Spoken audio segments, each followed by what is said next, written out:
Well, the sights and the sounds of one of the streets of Honolulu at night.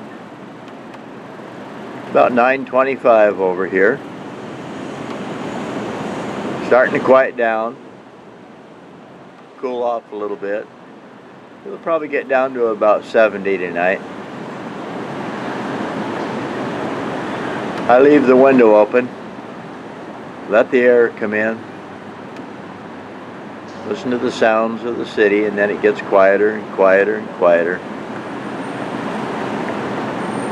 I drift off to sleep. I don't know what it sounds like at 2 o'clock in the morning. Probably has no real sound at all.